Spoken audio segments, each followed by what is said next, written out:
Welcome.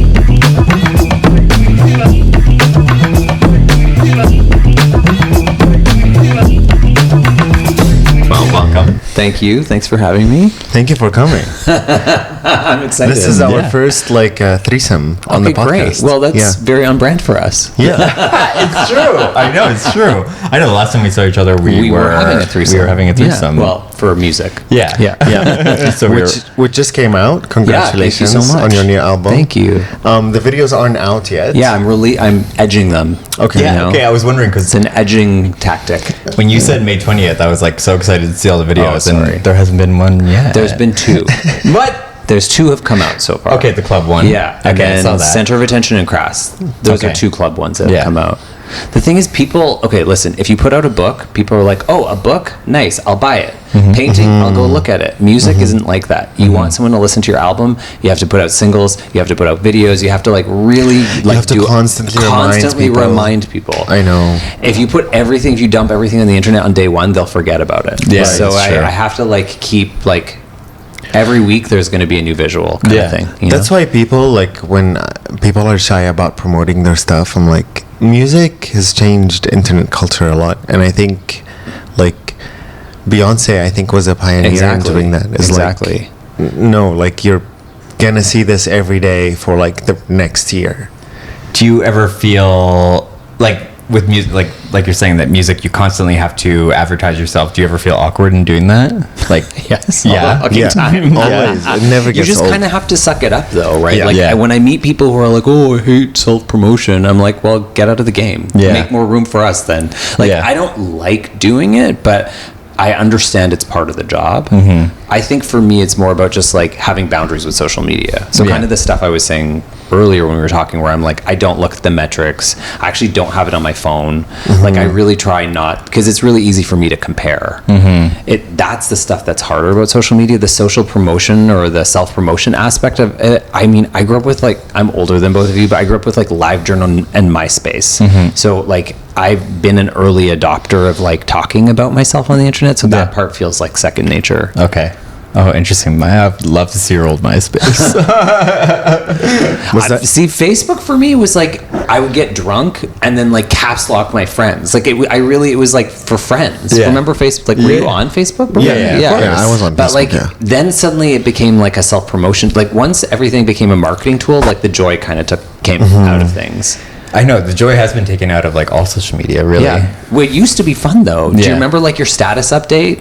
Yeah. Zaid is in the bathroom. You know, or Zaid is Or in your MSN, Your MSN. My yeah. MSN status was the most important thing, and well- also I do this on Twitter now all the time. I have an account on Twitter that's basically what I'm listening to, and it's because of MSN. I used to have it linked to my music player, and so whatever you're playing on your music player will automatically show on MSN to people, and that to me was so important. I would listen to music that if I was trying to get somebody's attention, I'd be I'm listening to that song that we talked about. Okay.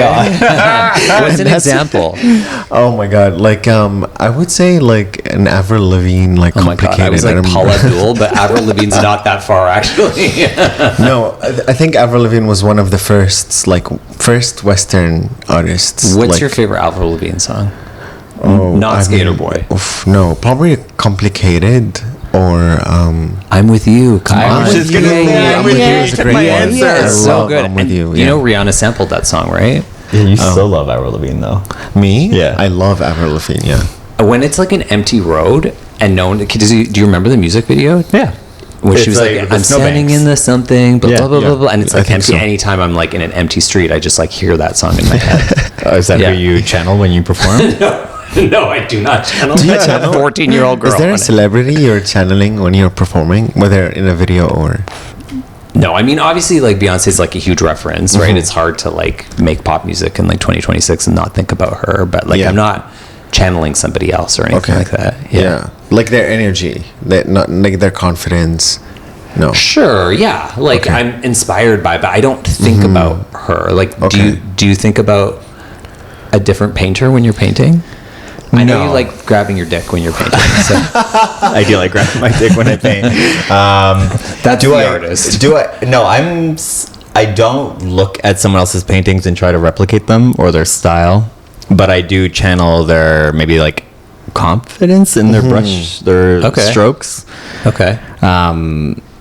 But yeah, I would never look at a painting and be like, oh, I have to imitate this exactly. Never, never, never. And what about you? Do you channel? I channel him a lot. I honestly think about what if I'm painting here alone, I'm always like, what would Nicko tell me? He'll probably tell me get off the couch a lot of the times. Because I do like a couple of strokes and then I sit on the couch and I'm like, no, I'm scared. And then I'll be like, no, Nicko would tell me to get the fuck up and do it. Oh, wow. Yeah. Do you have a Zeid in your head? The Grab your crippling, neck, Nicko. the Just crippling anxiety of being a dud painter my whole life. No, I need to stop painting because I got to work. Right. And Sorry, go ahead. No, I was just gonna like with Zay, like because he's like a new painter. I do feel the need to be like, no, you got to do it, bitch. You got to get up. Like, you can't do 2 strokes and then stop. Yeah, I get scared. Yeah. Do you have someone that pushes you? No, I'm the pusher. Yeah. And where does that come from? I don't know. I just have a type A personality. Like, I'm just like very driven, always like very like ambitious. Like for me, it's like, I mean, don't get me wrong. I have insecurities and I get paranoid and I hate myself just as much as anyone else. But like making art is like the thing that like makes me feel like it's worth being here on the planet, you know? So like it's like either I lie in bed all day or I like make something. You know? That's how I feel too. Yeah, no. Literally, like, it's the one thing that gets me out of bed. Exactly. Yeah. Exactly. Otherwise, I feel like a complete slug, like a dud. Like, and sometimes you need those days. And I've tried to be like more kind to myself about that, because sometimes I'm hard on myself about that, where I'm like, oh, you should be working. But I saw this like cool YouTube video that talked about how the creative practice is like, if you're an artist, it's always happening, and that like often artists don't consider the gestation period, like the part where you're like ruminating and thinking, as part of the practice. Yeah. So, but then sometimes you use that as an excuse where you're like, I'm gestating, I'm ruminating, and actually you're just watching the Real I agree. Housewives. I mean, similarly to like working out, you need a couple of days off the gym. Because Totally. like your brain is a muscle and it needs to relax in the same way that you would want your like biceps to recover. Tell us about your biceps. I will. What is I the will. I'll hack? show I you. need to know about the veins. Like, how do you get it? Because like I can make mine look nice when I like lift a few, like it's like after a few sets, but yours are permanently like jacked. That's not true. no, they are. It is true. That's not true. They're 100% true. Okay, don't show know. us right now. No, show the people right now. Come on, do a little. Come on. can't. No, No, I you don't even can't. have to flex. Just lift your. See No. there. Look, it's permanent veins. Look, Where I is mean- look at the bulge. I mean, thank you. But no, you have to share with the people. I honestly, Who are okay, you channeling at the gym? at the gym? Who are you channeling? So the first time I've ever been to I had no idea what I was doing, but I fucked someone who was working out, and he was working out for years, and I kind of made him like, take at the me. gym. Possible, Well, sure, at some point. Yeah. Okay. But then he just like took me under his wing, and He mentored you. yeah. And I think a lot of the things that I do now are like kind of second nature. Nobody was telling me what to do. I was just working out with people who knew what to do. But I think it's a mix of a lot of time. The first time I've been to the gym was like 2013, so it's been over 10 so years. you've been consistent. Yeah. That's what they say. You got to be consistent. You gotta go, and you gotta not like take the shortcuts. And Do you do try- biceps every day? Is what I want to know. No. Okay. No. And has he taught you anything useful? At the gym. Yeah. Tell me. Yeah. I would be like, I mean, I went to the gym every day, but I would like take my sweet ass time. So like do a I set. can't even. When I go on the see you phone. in gym pictures, I just cannot picture it. I don't know why. Why? Not because you're incredibly fit, but your personality seems so the antithesis of gym to me. It is. Yeah? And it is. It is. Yeah. No, In the it's best true. way. But it does keep me sane. Okay. I can definitely, if I don't go to the gym for like 3 days, I can definitely feel the anxiety building up. So what has he taught you? I would take my time, and when he goes to the gym, it's like you're in your Focus. 40 minutes, and you're doing like 40 minutes. You're doing like supersets, so you're doing like 3 exercises in a row, back to back to back, and you're not giving yourself time to go on your phone and like dilly dally. Whereas before I would like do a set and go on my phone, scroll Instagram for like 2 minutes, do another one. No, you can't do that. No. Okay. Everyone in the gym is doing that. Here's You see my- that. I don't take my phone Okay. in with me. I leave Yeah. it at the door. Good. You don't bring it in with you. I know. You never I do. know. Okay, here's my, like, I guess my number one tip that Okay. I told you. If you want to be lean and build muscle, your heart rate has to be at a specific rate throughout your workout so that you're burning. So you have like a watch and you're monitoring that? I wear a watch, so I'm always looking at if my heart rate dips. If somebody stops me at the gym and talks to me, I'm pissed because I don't want. If my heart rate goes down, then I cool down. Then it's like Right. I don't. So you the really workout is monitor done. that the whole time? Yeah, just to make sure that I'm still Wow. up here. He has it down to like a science. I don't. And then 30 to 40 minutes max, and I'm out. I don't want to spend anything longer than that at the gym. Okay, and so Nicco, you obviously you have a nice body. We've seen it on the internet.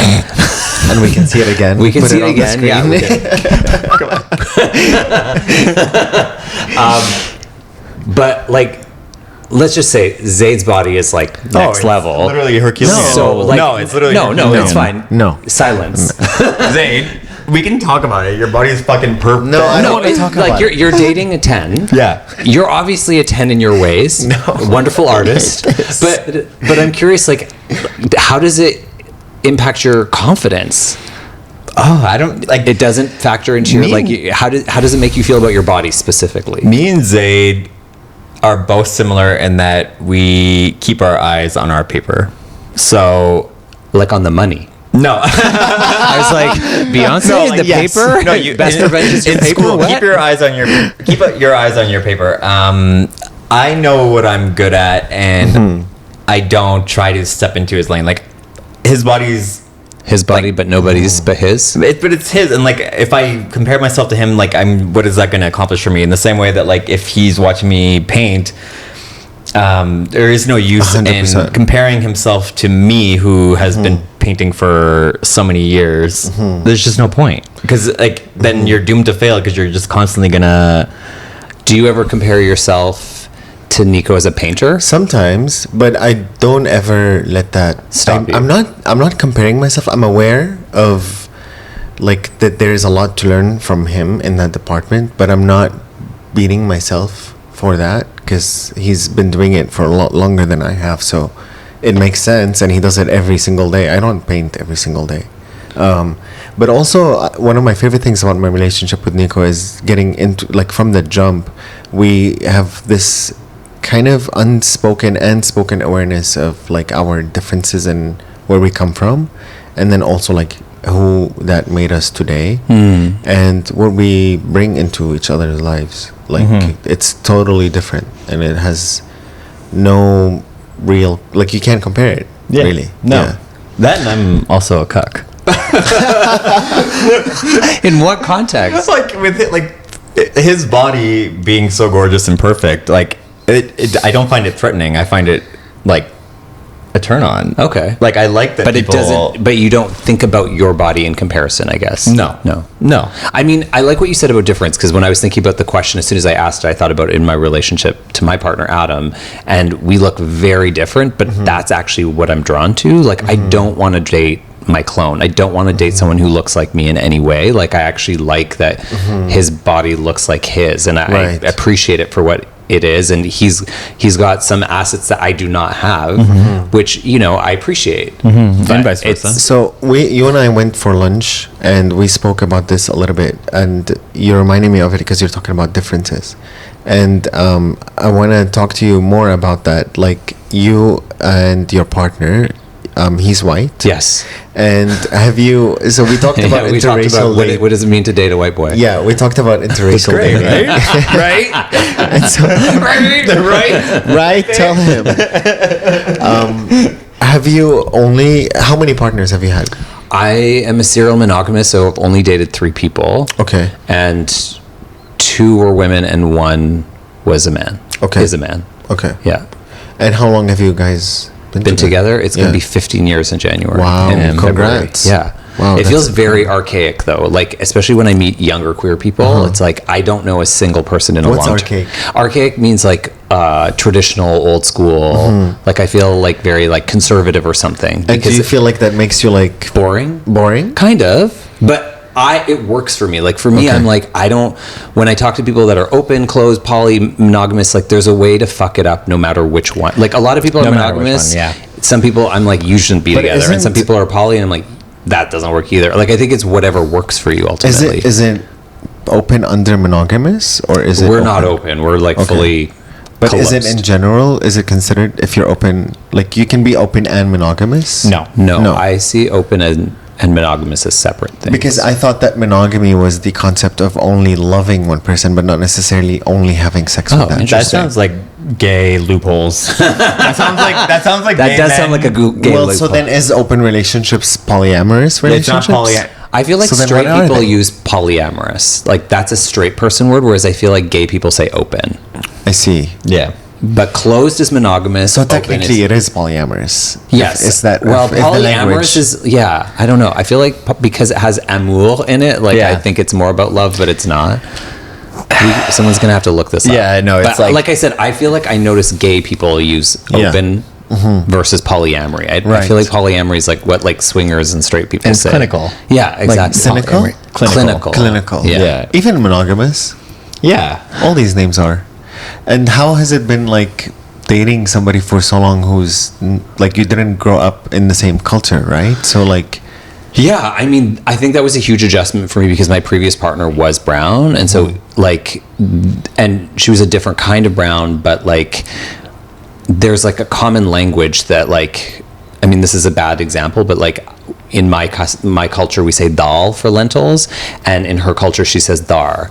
So we had like this common kind of thing, but with Adam, he doesn't know what dal or dar is. You know, like he's like, it's like really teaching him. Interesting. And like even just like Hindu iconography, for instance, is like the average brown person will be like, that's Ganesh, that's Shiva. Like people know those kinds of things, but like he doesn't know any of that stuff. And so just being with someone who like has like no baseline language outside of like Slumdog Millionaire, no offense,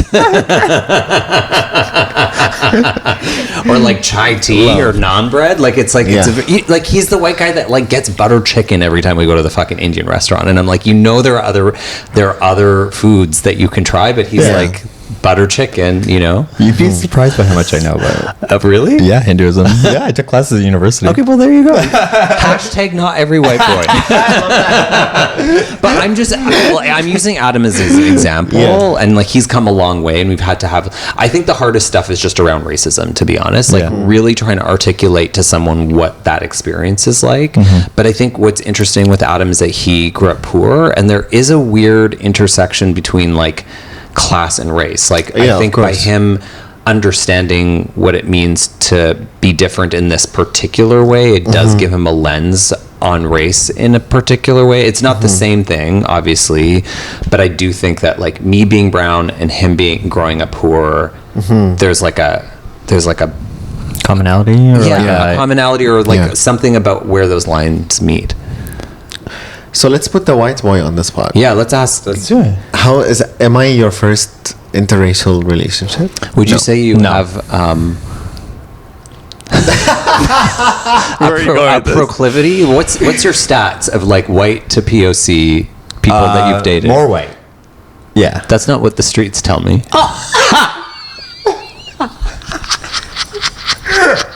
No, okay, whatever the streets okay, I think he's talking about officials. You know. Yeah. Oh, officials. Yeah, no, I've been with all types. but I think he's progressively. The past few years, the boys who I've dated have been more ethnic. Yeah. He's getting darker and darker. I always joke that after Adam dates me, it's going to be a black guy. Oh yeah, because it's the same. I feel like it's gotten darker and darker. Yeah. So Adam has the same tendencies. And what about you guys? Me? Yeah, I've only dated 3 people. Like I said, I love white boys. Yeah, you do. Yeah, sure.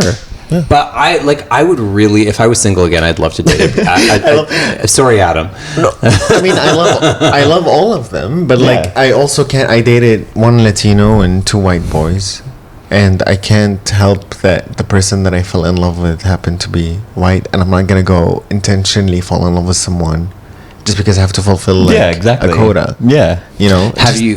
See, I think that's like one of the tough things that I've experienced, especially someone who's been vocal about talking about racism, is some people see it as like a form of self-hate. Like for me to like talk about racism in my art and then date a white person, it's like, oh, well, if you really cared about... I know, you're like, a traitor. Yeah, exactly. Have you experienced that at all or not really? Of course. But also at the same time, first of all, I was back home. Yes, of course, there was a lot of gay guys like me, but like, we're not going to date.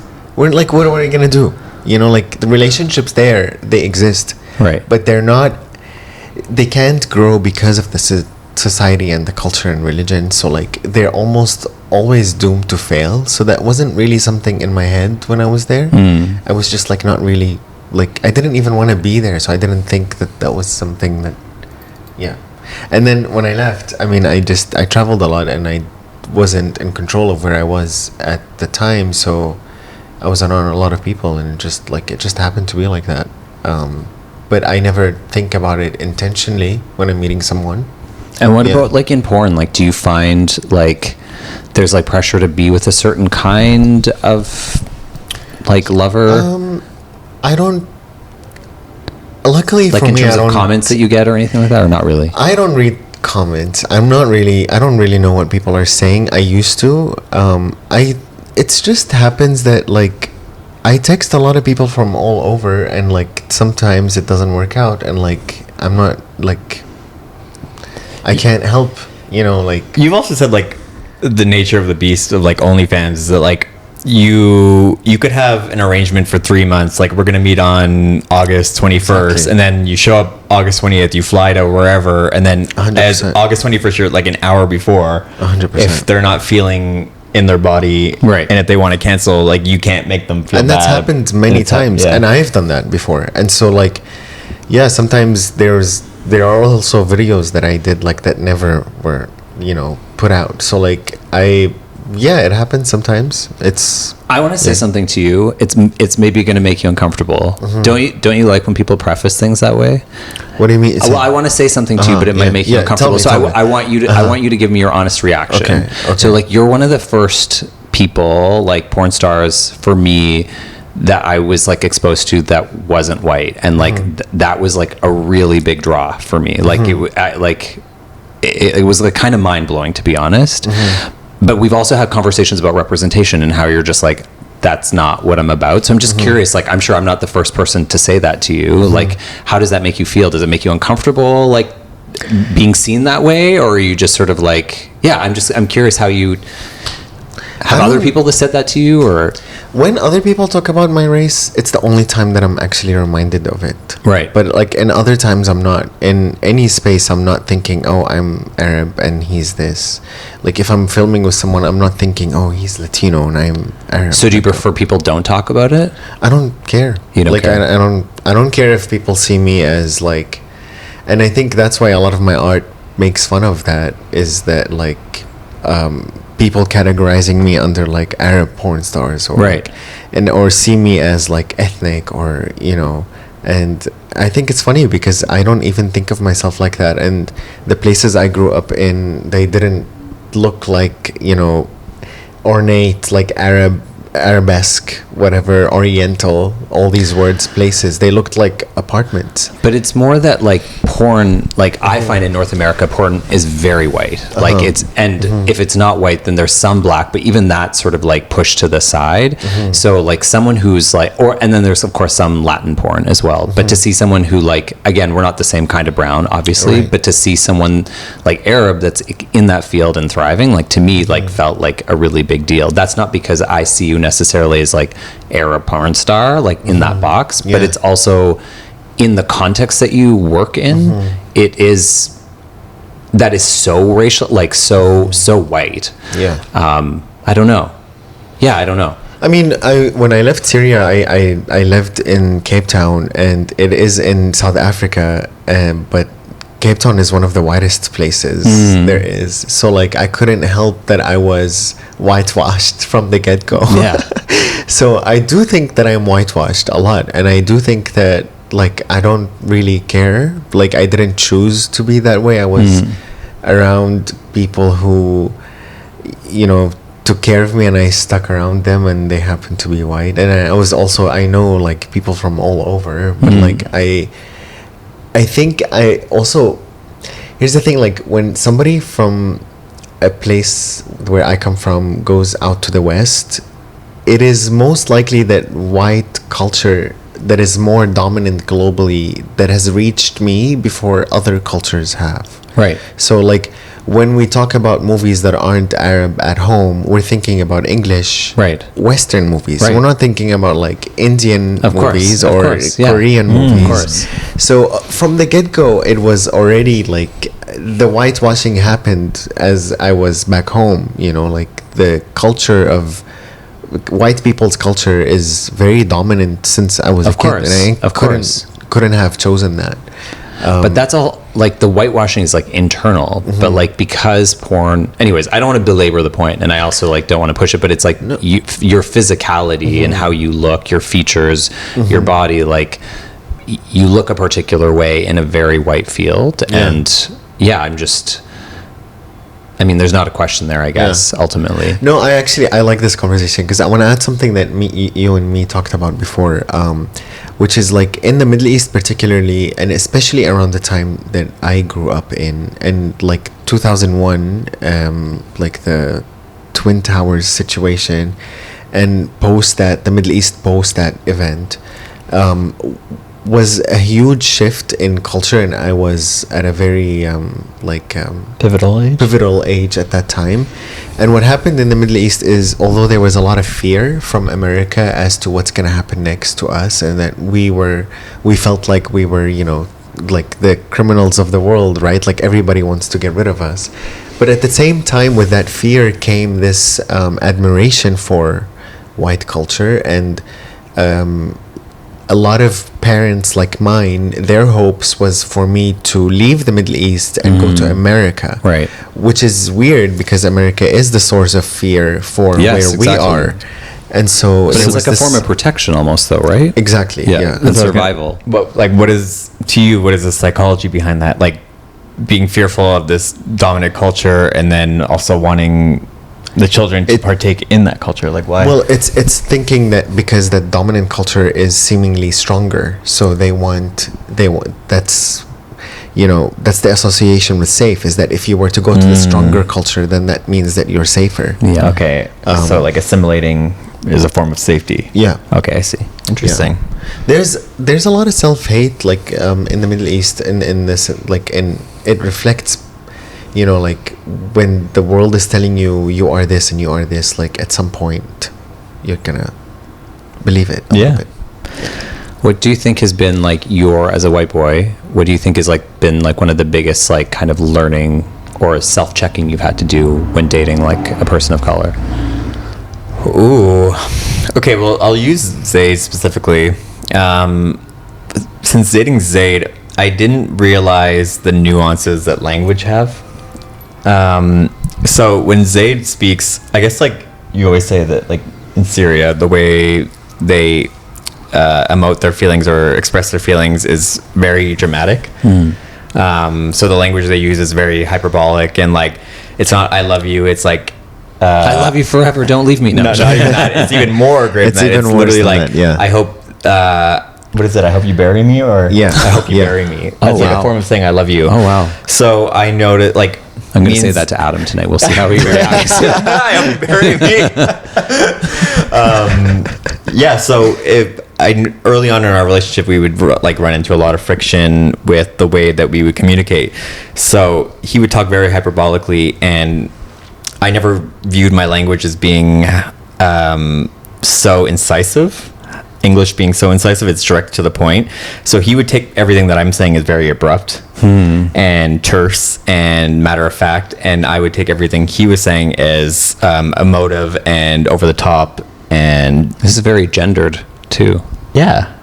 Oh, interesting. Like if this was like a man and woman conversation, right? The dynamics is like somebody's emotive and someone's like brisk and... Yeah, I never thought of it that way. Sorry, continue. No, that is really interesting. But yeah, it was something that like I think we only came to the realization like maybe like a year in. It was like we kept getting into these not feuds but these tiffs in the way that we were communicating, and it was like, oh damn, like literally the language itself is changing our worldviews, like, or not changing our And worldviews. how did you figure that out? I think we just like we have a really good ability to communicate. So Sit and talk for hours. we will sit on this couch and talk. Do you for see hours. the way he looks at you too? Like, look at the love in this person's eyes. It's like you can see the heart eye emojis. Like, it's wild. I mean, you're not the first person to say that. That's so nice.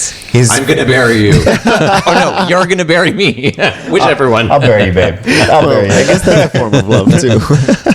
But yeah, no, that was like something that I noticed really early on, and then I think with the tokenism or like the exotic, like the way people look at him as not filling a quota, but like they look at him as an object, oftentimes, you know, and like I don't Like the thing that I brought up. yeah, and I don't see like when I see Zeid, it's so weird when you love someone you see the body. You don't see color. I see you walking around that, so I'm like, no. that's just- No, deeper than that. Not about not seeing color, but I don't see a person. I see I just see into his eyes, and I see someone I love, and it doesn't matter what shape or form that is. It's just my moon, you know. I think you just start you see how you feel, what you feel towards that person. Yeah. And you forget that this person is being perceived from other The people outside at the world. same time. Yeah. I mean, I'm the same. I kind of forget, looking back, I can't even, we talk about this before, I can't even picture what it's like to not to know you, or to even see your art and not know it. And it's such a crazy privilege to get to be in somebody's life like that, where you just become part of it, and seem like you can't see something when you're very close to it. You can't see it fully for what it is. Not to be we've referenced before, but in The Shape of Water, where at the end the thesis of the movie is like water, I find you all around me, where it's you're just immersed in it, that it's you can't see outside of it because you're just engulfed, you know. Yeah, exactly. Yeah. Okay, beautiful. What about you guys?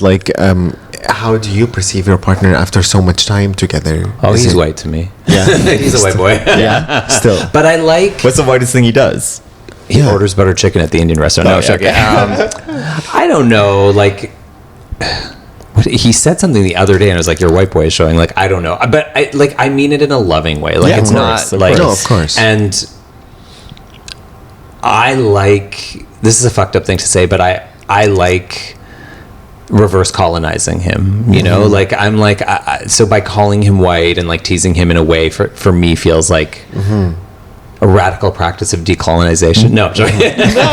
Maybe not so radical, but in to me it just ways, feels it's taking back the power or something like that. Yeah. So And do you now that you've been together for so long, even though he's white, but does it feel like you guys have created your own culture at home? oh yeah, we definitely have our own language. We're one of those annoying couples. You're around us and we speak a certain way. There's certain mannerisms, or his cousin will call and be like, you both speak the same. I think when you spend a lot of time with each other, you start developing each other's tics and things. One thing we refuse to do is we don't want to be those gays on the street that dress alike. That's not our thing. I actually love that you embrace that.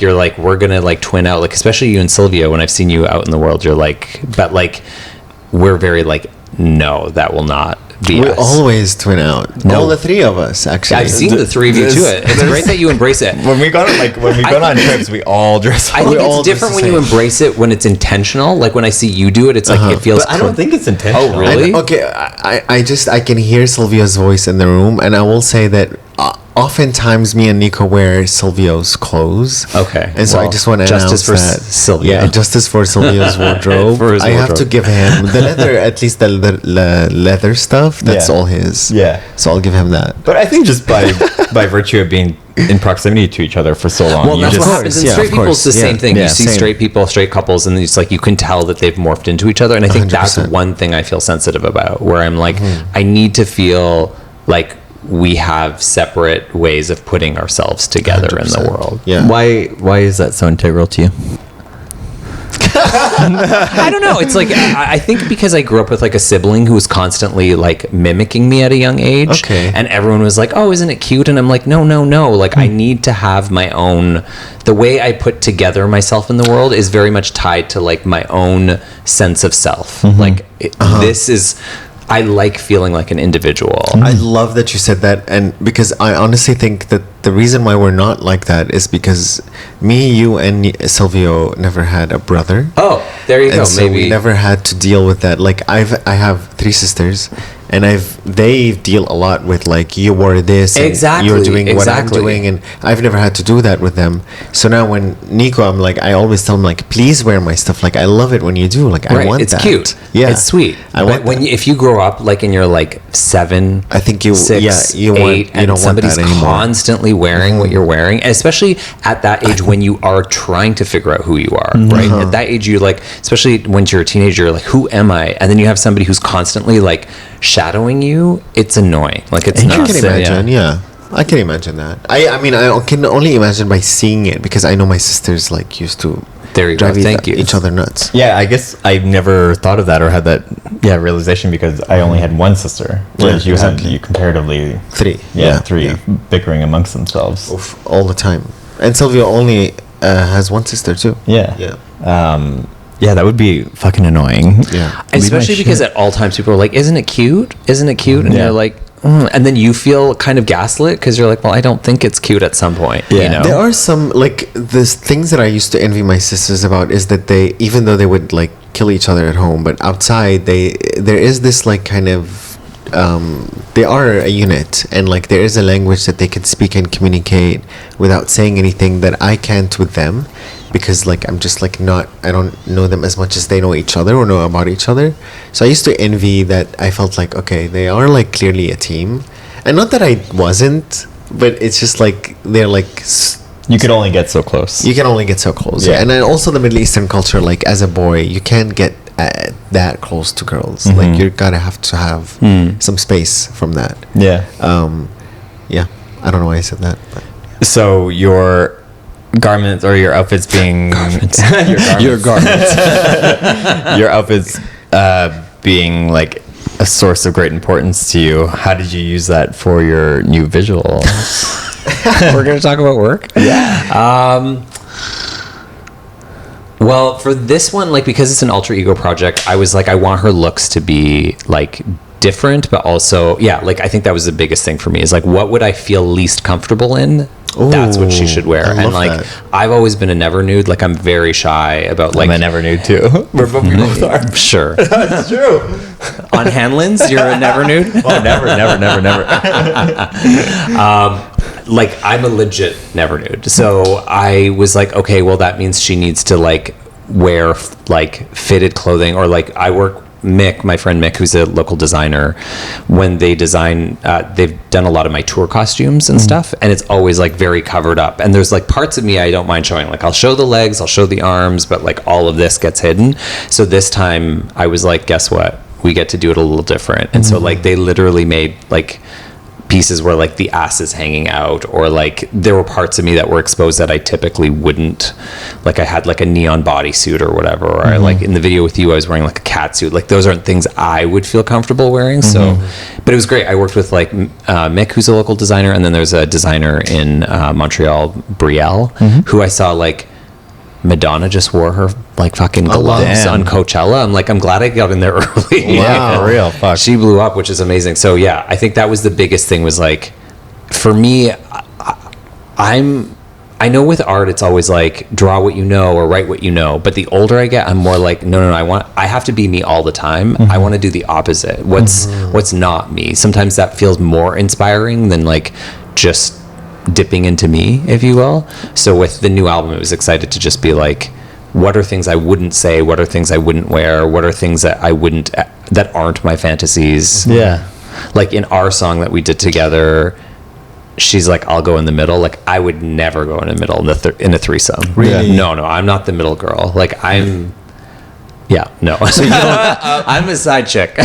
So the idea of a threesome doesn't. No, it appeals to me. Okay. I like that excites me, but it was exciting for the character to be like, I think the lyric is like, I'll go in the middle and you can unload. Like, I would not be that person. I would be the unloader. Right. I feel like since I've known you, so much of your work has been about exploring like the I'm a late bloomer. Yeah. So you're coming into my sex era. Yeah. So it's like I guess kinks or curiosities. Sure, So are you able to like explore those just through the art and not have it bleed into your personal exactly life? it. I think for me it's kind of a hack because I really like being in the context of our relationship. And so art has become a really wonderful way to explore things that I haven't been able to explore before. And my partner is okay with that too. Okay. You know, like he's like, you're acting. Like when I show him the visuals or whatever, he's like, that's Vivek a character. That's not Vivek real life. Like it doesn't have anything to do with us as a couple. Yeah.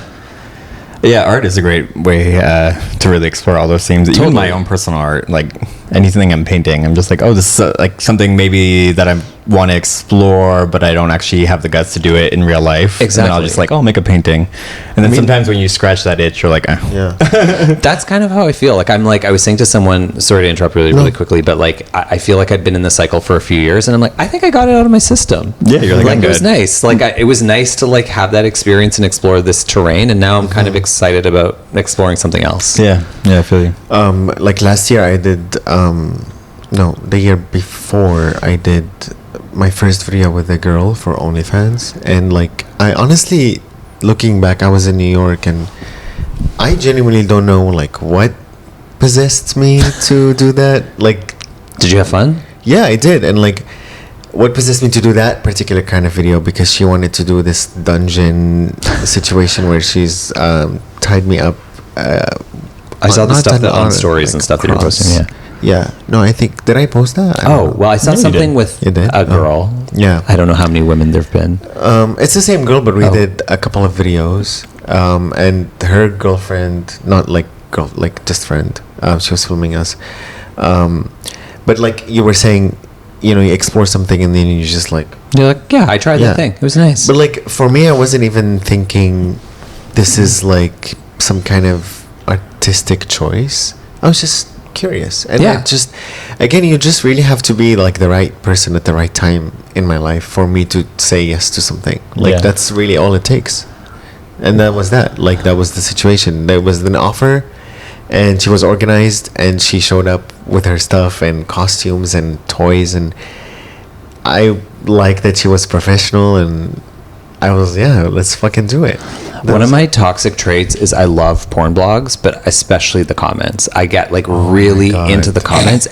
It's because they're so catty. They're so mean that it's like, so I hectic. cannot believe you say this, but I didn't realize it's a very contentious point, and you probably know this, for male porn stars to sleep with women or trans women. Like it is like they go off about this. And backlash. I honestly didn't know before this. I had no idea. I remember you posting something after being and After, I was like, oh, wait. this doesn't surprise me because I feel like I see it all the time. Anytime a porn star, it's I was why? just Why? like, What I don't is the understand. deal? Because I mean, I'm very confused about this. I think it's just. Do they understand sex work is sex work? Like, I don't understand.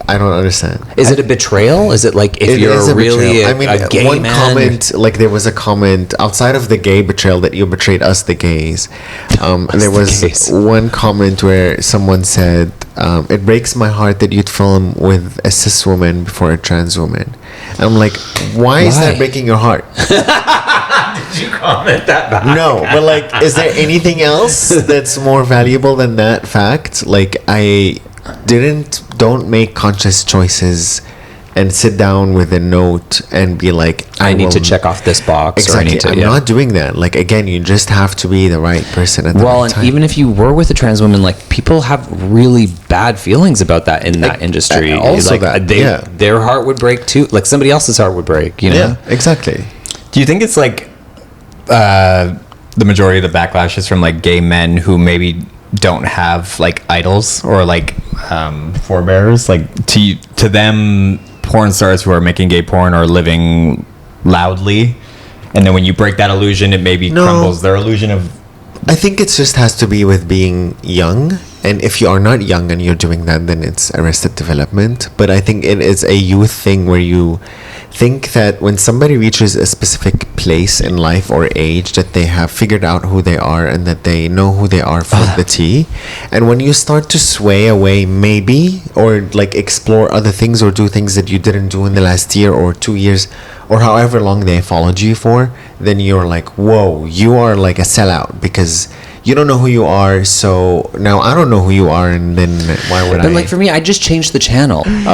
Wow, I feel like we can talk forever. Yeah, this is so nice. Yeah. I mean, I honestly feel like we just sat down. I'm kind of Exactly. pissed. Yeah, me Okay, too, I'm right? sorry. I should have made more time. No. I was like, No, I'm not pissed at you. I'm pissed that the time flew by. Well, this is what's going to happen. You're going to watch the movie that I recommended, Yes, Which is the Christophers. The Christophers. And then I want to have a conversation with you about it. Okay. And then I can we come back. do like a dissection episode, like dedicated exactly. for that movie? Because like I love movies, and we didn't really talk about any movies. Okay, Yeah, well, fuck, we what's your favorite didn't. movie? Quick.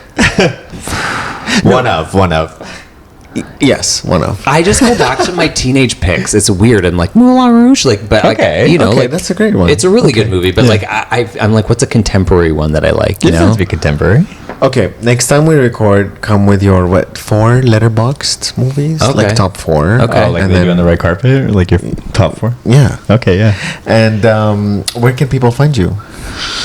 on Instagram, Vivek Shraya, VIVEK Then I have a website. I take the website very seriously. It's like a living archive of my work. So it's just vivekshreya.com. And yeah, this was really nice. Congrats on your new album Thank again. you so much. Thanks for being part of it. Yeah. Please stream on Spotify, Apple Music. Exactly, there- where you can find music. Music videos And coming look And for out these YouTube. 2 people. on your YouTube. Are the music videos on your YouTube? Do you know or are that they- because of Sex is Sex, they killed my YouTube Oh, account, shit. and I can never have a YouTube account again. What? I'm banned from YouTube What? permanently, and it was like 13, 15, 14 years of like my videos just like Oh my all God. gone. Sorry. And some were like gone. sorry. Oh my God. And the videos were unlisted. Sorry, this is a separate conversation. No, I want to hear about But it. they were like videos were unlisted, and they had like community guidelines where they're like, if it's art, make sure you put like the production team. So I'm like directed by Christopher Sherman, blah blah see. blah, and again unlisted. So not like a kid couldn't go on and find. There's no cock. Like there's no like boobs really. Like it's very like They're suggestive, but they're PG-13. not, Yeah, yeah. exactly. And yeah, they deleted the entire account. I did an appeal, but this is what I always tell the young kids. It's like, make sure you back up your stuff and don't trust these platforms, because Yeah, a 100%. lot of people are like, oh, I have Instagram, I don't need a website. I'm like, That's insane. exactly. You actually have no control over these platforms. Like one day you'll wake up and 13 years of your work Gone. can be disappeared. Yeah. So Fuck that. cautionary tale. Fuck that. Yeah, for real. So Instagram, website. Yes, I do have another YouTube now. That, Okay. Oh, well, maybe I shouldn't mention it. Well, maybe we'll put it in the description. Maybe Sure, we yeah, won't. yeah. We'll see. Yeah, you can see all 3 of us making out. Yeah, great. When the video Yeah. comes Yes, out, which I don't know exactly. when that is, but We could launch it on your podcast. Oh, fuck Yeah. yeah. Oh, Let's that do is it. clever. Because Yeah. it's going to happen at some point. Okay. Yeah. Okay, fuck yeah. Let's do it. Okay, great. Thank you so much for coming. Thanks for having me. This is so Thank nice. you. I have more questions, so next time. Yeah. Please save them. Yeah. Yay!